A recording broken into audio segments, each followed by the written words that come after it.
The Chicago Bears aren't going to win a lot of games scoring 10 points and passing for 70 yards. So we're going to dive into the all-22 tape and try and figure out, is the problem right now Justin Fields, or is it the Chicago Bears offense around him? You are Locked On Bears, your daily Chicago Bears podcast. Part of the Locked On Podcast Network, your team every day.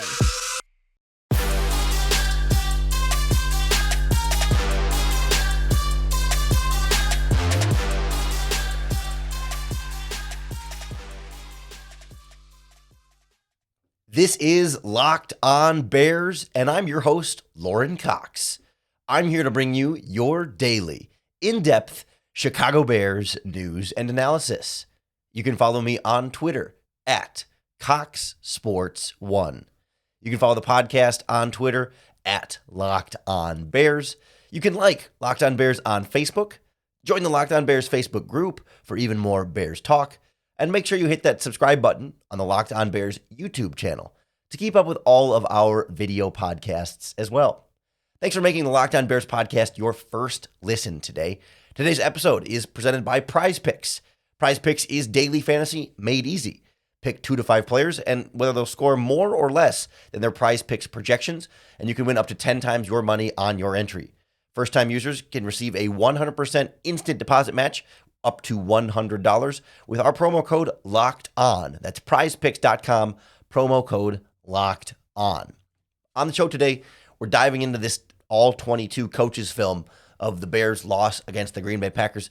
We'll go through all of Justin Fields' passing plays. I've watched every single one, not only the ones he attempted, but the ones he was sacked, the ones that they were penalties, the ones that he scrambled, to kind of get a sense of what he's doing, both what he's doing well and what he's doing poorly and still needs to keep working on. We'll go through a couple of play examples that stand out from that one. And we'll also look at this Bears offense as a whole, some of the things that it feels like the coaching staff could do better, the receivers, the offensive line could do better, and how that all sort of it combines to lead to some of the offensive problems that the Bears are dealing with. We'll wrap up with a look at this Bears defense and some of what went wrong, besides the obvious missed tackles, but some of the schematic things that the Packers were doing well and that the Bears were struggling with that led to the lopsided performance that we saw on Sunday night.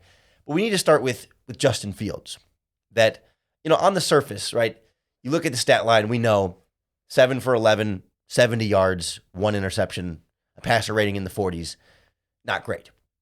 Not a strong performance from Justin Fields, no matter how you want to slice and dice it. And we talked on the podcast yesterday about how, the interception was in garbage time. Everyone knew he was passing. There's 2 minutes left. They're down 17.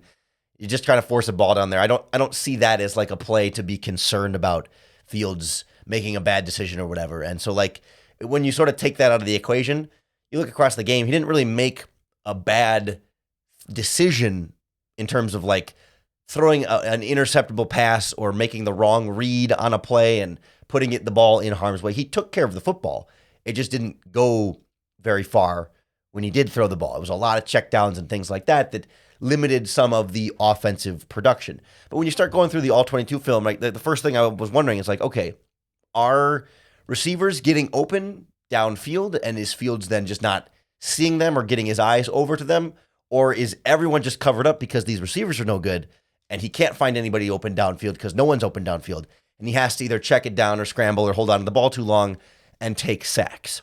And as usual, the all-22 film will never show you everything being black and white. It's never all one case or the other. It's about kind of figuring out, okay, how often is it X, Y, or Z? And I didn't go through it specifically say, okay, it was 4 plays where no one was open and 5 plays where someone was open and Fields didn't see them. We're not trying to quantify it in that way in terms of such a small sample size, especially in a game like this. Because first and foremost, the Bears just did not throw it all that much. And we'll kind of get into some of the more offensive situation there with the run to pass ratio in a little bit. But I wanted to focus kind of specifically then on Fields in this process.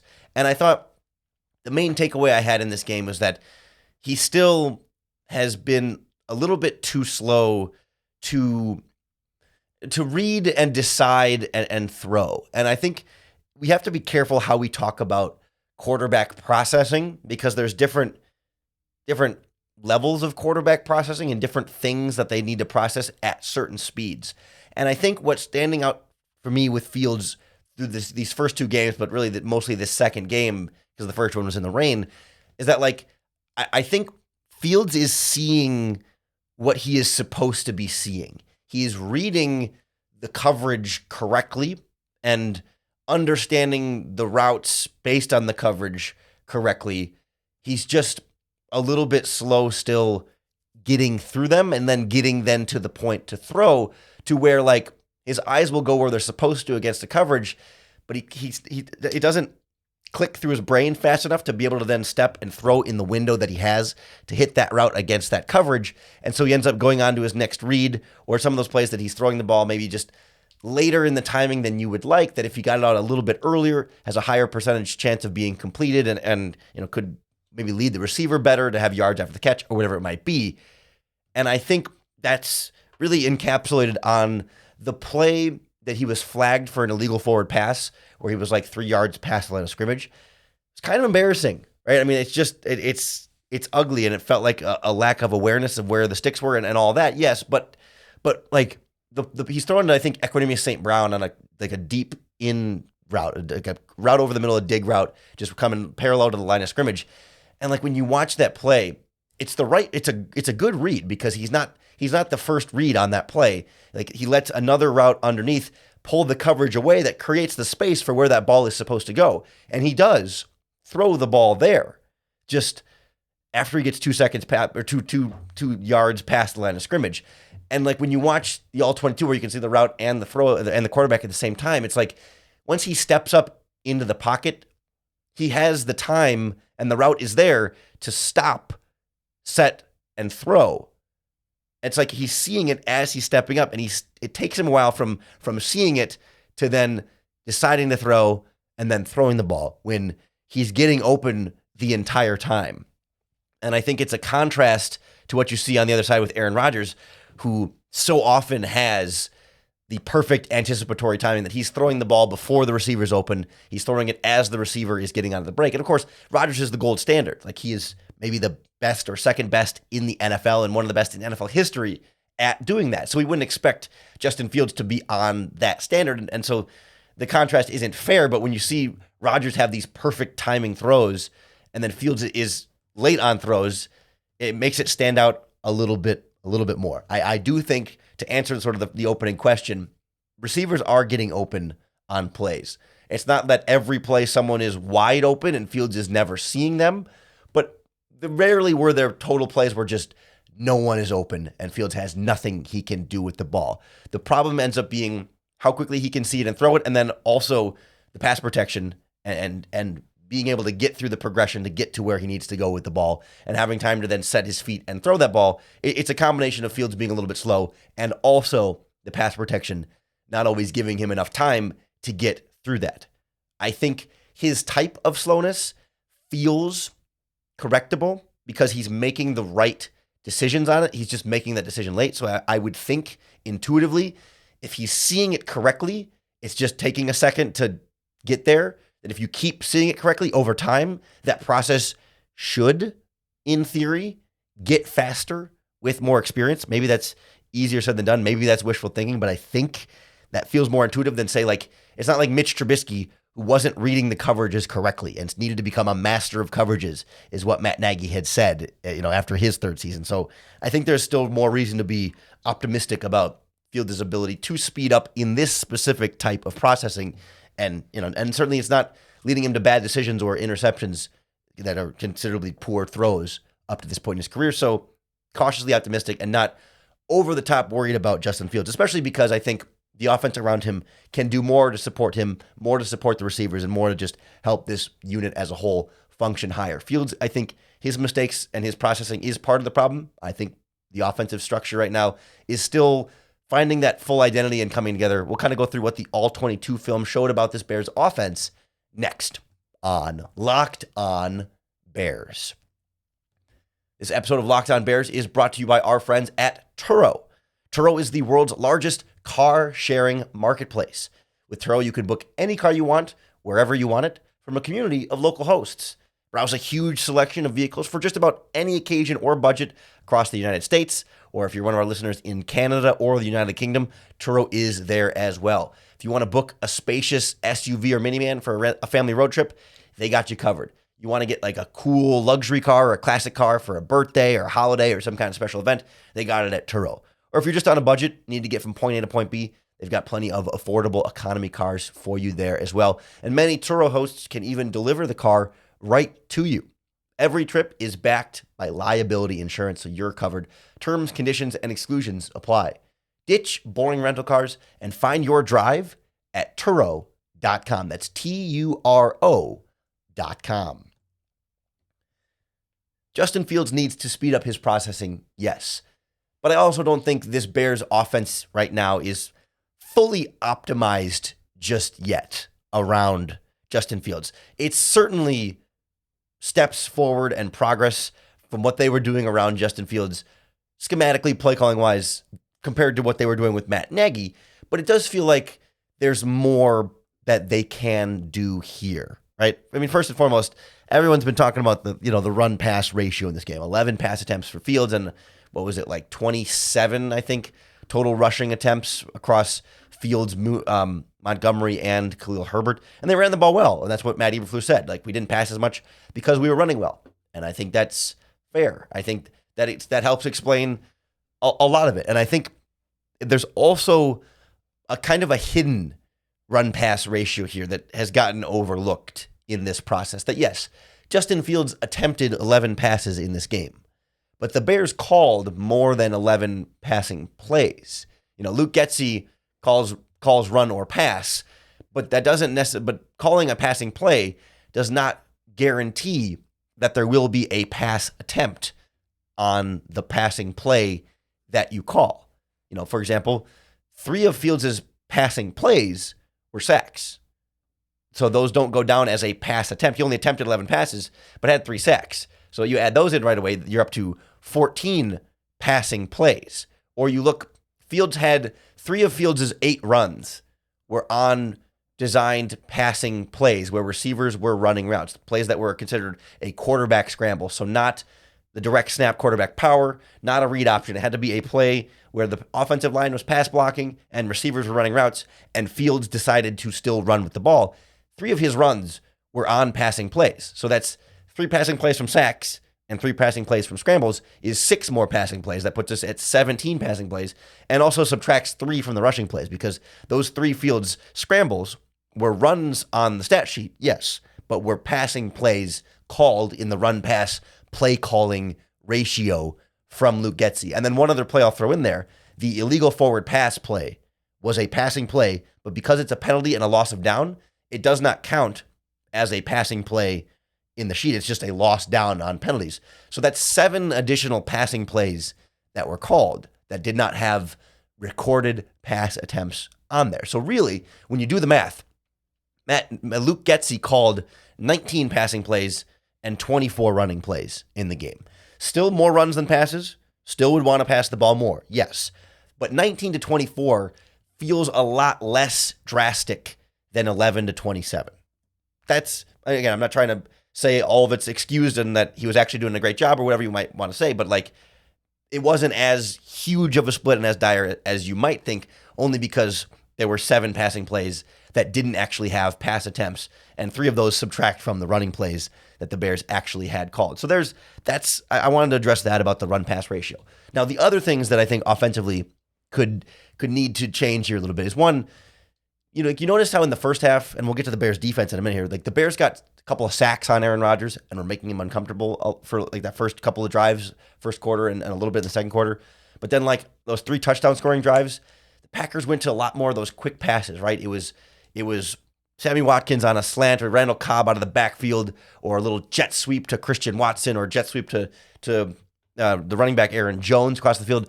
The Packers had designed quicker passing plays quite often there to help Aaron Rodgers and to slow down some of the Bears' pass rush.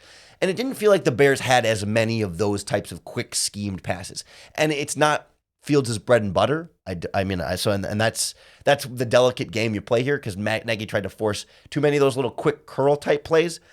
But at the same time, I think the Bears could have done more to try and set up more easy yards. They ran a couple running back screens on 3rd and long, but those were easy completions, but weren't really moving the ball. Or they ran at least one slant on 3rd and long too that was completed for 9 yards, but it left you with 4th and 10 because they just had so many yards to gain. But I want the slant on 1st and 10 or 2nd and 5, right? Where it's making progress and it's not just getting you a closer punt when it's all said and done. I thought the Bears could have done more to design passing plays that were easier, just easy yards for Fields, easy completion, get things moving forward when the offense was struggling to do so. Or the other thing that stands out, right, is how effective the Packers were at matchups. They've done this over the years with Devontae Adams, but in this game, we all saw how often they went after Kyler Gordon. It didn't seem like the Bears had, not often, certainly under the previous regime, and we haven't seen it much yet under this regime, do they clearly identify a weakness in the defense and attack it? The weakness they identified was just running the football, which I guess counts. But in the passing game in particular, when we're talking about Fields and the 70 passing yards, it doesn't seem like the Bears have been able to identify those yet. Maybe the Packers and 49ers just didn't have glaring passing weaknesses to attack. I think that's a fair criticism, but it's something I'm looking to see more in the future. Or sometimes it's just getting good matchups for your players. The Packers had a 3rd and 8 there, where they put Randall Cobb in the backfield, the shotgun backfield next to Aaron Rodgers, and he ran a little out and in route over the middle of the field, man coverage against Roquan Smith. And wide receiver versus linebacker, even a linebacker as athletic as Roquan Smith, generally tends to be a mismatch. Roquan Smith's better against a tight end or a running back, sure, but a wide receiver is tough for any linebacker to cover one-on-one, and it was an easy read, easy pass for Rodgers over the middle of the field in an advantageous matchup for the offense that just doesn't feel like we've quite seen the Bears set as much of that up for Justin Fields. Now, both Fields' struggles and some of the Bears' offensive struggles as a whole, I think you can point to it being a brand new offense for your quarterback, brand new receivers for your quarterback. I'm totally willing to be patient on these things, and I think this Packers game identified a lot of things the Bears can work on from here moving forward. And we did see some progress, right? We did see on that first touchdown scoring drive and on the second the second drive that didn't technically cross the plane according to the referees, but the 2 long successful drives, the Bears got up and did some tempo things. They got the Packers with 12 men on the field that wasn't called, and they did the free play shot over the top. There was a running play where the defensive line wasn't set, and they handed it off and went. They mixed in tempo, they mixed in some motion, they mixed in some RPOs. They're doing some of the things, and maybe it's just a product of they can't do everything all at once with a brand new offense and brand new receivers and an offensive line that's still a work in progress. So again, I'm willing to give them some patience and some benefit of the doubt here, and it's still early in the season and everything is fresh. But I think we're seeing both quarterback learning curve and developmental bumps along the road, and we're also seeing more things that the offense can do. There was a play where Fields checked it down to David Montgomery, but Darnell Mooney stayed in to help block to help Braxton Jones, and then ran into the flat. And that's just not using Darnell Mooney to his best. I don't mind the idea of having an extra player stay in to help the tackle real quick before going into your route. Don't make it your number 1 wide receiver. Make that Dante Pettis or whoever but just have Darnell Mooney run a real route that could get a first down and not just a check. Don't make Darnell Mooney your check down. He's too talented to just be a check down on a 3rd and 8. First down, whatever, I guess. But 3rd and 8, put your best players in the best position to move the chains. And Darnell Mooney was not in that particular play. So just little examples like that the Bears can get better at around Justin Fields. And there, of course, many ways Justin Fields still needs to get better as well. And of course, the defense needs to be better as well. Allowing 27 points is not a super great performance, and 21 points in the second quarter is not winning football. So we'll look at the All-22 on some of the things we saw defensively on this Bears, on Matt Eberflus's side of the ball and what they can kind of do to correct some of that stuff moving forward. Next on Locked On Bears. This episode of Locked On Bears is brought to you by our friends at PrizePicks, the better way to do daily fantasy football, because PrizePicks isn't like the daily fantasy you might be used to. PrizePicks is you against the house. You're not competing against other people, so you're totally in control of your destiny. You pick 2 to 5 players and decide if they'll score more or less than their PrizePicks projection, and then you can win up to 10 times your money back on any entry. It's super easy. You can make your entries in literally 60 seconds. And then when you're ready to withdraw, you win some money. It's safe and fast to get those withdrawals. And it's currently operational in over 30 states and Canada. Not just PrizePicks on Bears games, but all of professional and college football, professional and college basketball, baseball, hockey, golf, soccer, tennis, combat sports, NASCAR, you name it. They have it at PrizePicks. Download the PrizePicks app or go to prizepicks.com to sign up and play daily fantasy sports. First-time users can receive a 100% instant deposit match up to $100 with our promo code LOCKEDON. If you deposit $100, PrizePicks will give you $100. You deposit $50, PrizePicks will give you $50. Just don't forget to enter that promo code LOCKEDON at sign-up for an instant deposit match up to $100. This Bears defense obviously struggled to stop the Packers in the ground game. And we could see clearly that missed tackles were a problem. I saw Pro Football Focus had the Packers with 17 missed tackles. And it wasn't like it was just the same guy. I mean, Jaquan Brisker had the team high with 4. That was bad. Jaquan Brisker was rough out there. He came flying in. He had good energy. He just wasn't wrapping up, and that was tough. But 11 different players missed tackles. For those of you playing along at home, there are 11 players on the field on defense. Now, it wasn't all 11 starters because they rotate in other players. Not every single Bears defensive player missed a tackle in this game, but when 11 different guys are missing tackles, feels like a slightly bigger problem than just Brisker messing up a few times. I think Gordon missed a couple, Roquan missed a couple, and Angelo Blackson, I think, was the other one who missed 2 tackles. But pretty much almost every other player also missed 1. It's almost easier to just say the players who didn't miss a tackle on this Bears defense: Robert Quinn, Trevis Gibson, Justin Jones, Kindle Vildor, Dominique Robinson, and then the undrafted rookie Kingsley Jonathan, who only played 6 snaps. But like your main guys, Vildor, Jones, Gibson, and Quinn were the ones who didn't miss a tackle.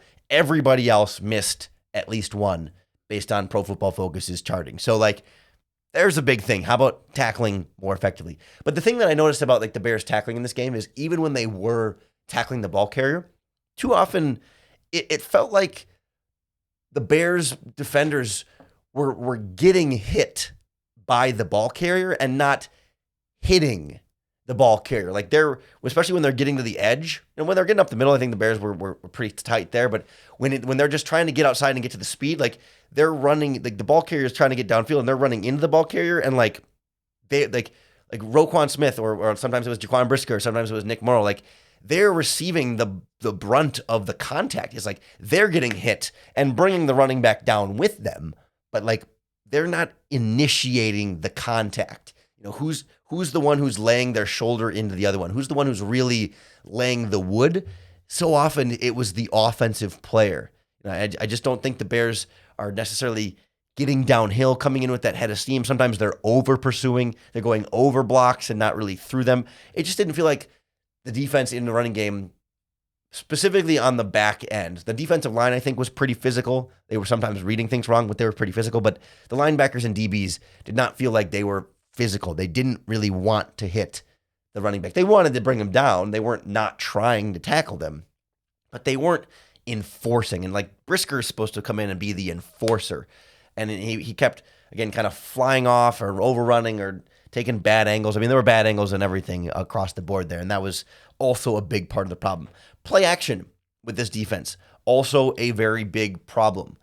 They step up on these play action passes and leave so much space behind them on those crossing over the middle of the field plays, slants, digs, ins, and deep crossing routes.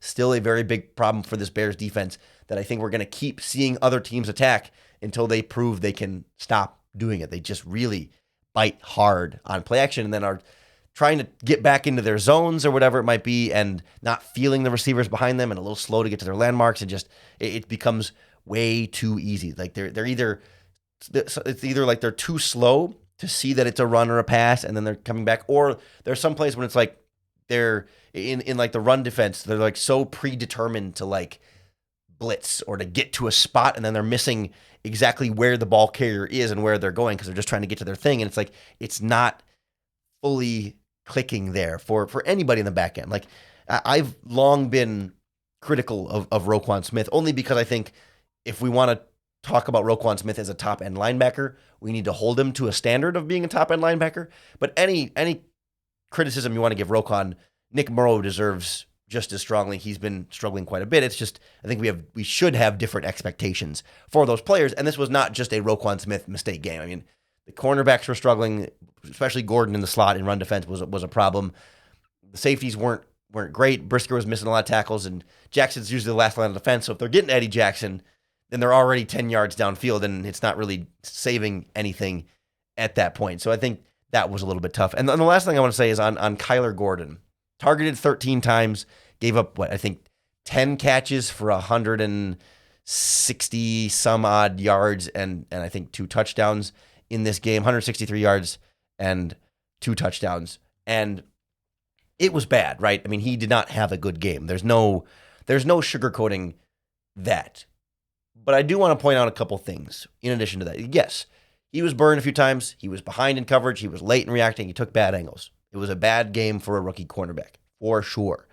However, first drive of the game, pass breakup on Allen Lazard in the end zone, saved a touchdown, saved 4 points. Packers had to settle for a field goal. That was a good play. And then I think in the third quarter, sometime in the second half, there was a play. He was in press man coverage on Sammy Watkins. They tried to run a quick slant on an RPO, and Kyler Gordon was all over it and made sure that pass was not completed. It was really good. He had 2 really great plays in coverage. And then about 8 really bad plays in coverage, but still, it was not all bad. And the other thing is that, we see the coverage stats, 10 catches, 13 targets, 163 yards. And sometimes we can be too quick to assume that, okay, all 10 of those plays were him getting burned one-on-one for a big gain. And that's not the case. And it's, again, I don't want to sugarcoat the performance or say he was somehow good or tell you that he wasn't bad. But 3 or 4 of those 10 catches were screen passes. One wide receiver screen, jet sweep, running back screen, and there was another one too, I think. So, those aren't plays he's getting burned in coverage. It's his coverage responsibility, but it's caught behind the line of scrimmage. So he's not losing his one-on-one battle in coverage on those plays. So you can take away some of the 10 of 13 for 163 yards. And I would also say that the worst one of the day was a 55-yard deep over-the-middle bomb to Sammy Watkins off play. No, that wasn't play action, but on that play, bad coverage by Kyler Gordon, for sure. But the Bears are in single high safety defense, cover 3. Eddie Jackson's in the middle of the field, and Eddie Jackson lets Sammy Watkins go behind him. And when you're the single deep safety, whether it's cover 1 or cover 3, it was cover 3 on that play, not your only job, but your number one job is to say, no one gets deeper than you. And he just didn't feel it, didn't see it. But Gordon and Watkins are to his left, and they just run behind him, and he's then he turns and runs with them, but not till he's also been blown by. And I think Gordon was expecting, Gordon's playing outside leverage on the route, thinking he has inside help from Eddie Jackson. If the route goes in, Jackson's not there to help. He's not on top of it. So then Gordon's way behind, Jackson's way behind. It's a 55-yard gain for the Green Bay Packers. Not saying that means it was great coverage. It doesn't mean it was excuses what what Kyler Gordon was trying to do on the play, but it's not as simple as, Kyler Gordon did nothing right and was burned 10 times for 163 yards. Yes, but wasn't as terrible as it looks. It wasn't a complete disaster. There were some redeeming moments there and some things that look worse when it's a stat sheet and look less worse when you watch it on tape. So I hope we're able to gain some things. That's why I love watching the All-22 film, because you really gain a lot more context and nuance to what we first saw with our eyes watching live very quickly, and then also see in box scores and advanced stats as well. So I hope you learn something when we do these All-22 podcasts. They always end up going longer than I intend to, but there's so much information to get to, and I want to get it out there, and I don't want to have to talk 1,000 miles an hour to get it in. So I hope you learned something. I hope you enjoyed this All-22 breakdown. If you did, make sure you hit that subscribe button on the Locked On Bears YouTube channel or wherever you're listening to this podcast. That's going to be the best way to keep up with all of our daily, in-depth Chicago Bears news and analysis. Thanks for making the Locked On Bears podcast your first listen today and hopefully every day. Don't forget, Locked On Podcast Network is your team every day. So if you're looking for your second listen we've got your teams covered. Locked On Bulls, Locked On Cubs, Locked On White Sox, Locked On Blackhawks, Locked On Northwestern Wildcats, Locked On Fighting Illini, and so much more. Wherever your team is, we've got you covered every single day. So check out some of the other Locked On podcasts for your second listen. Come back tomorrow for your first listen on Locked On Bears. And of course, come back for your next opportunity to bear down.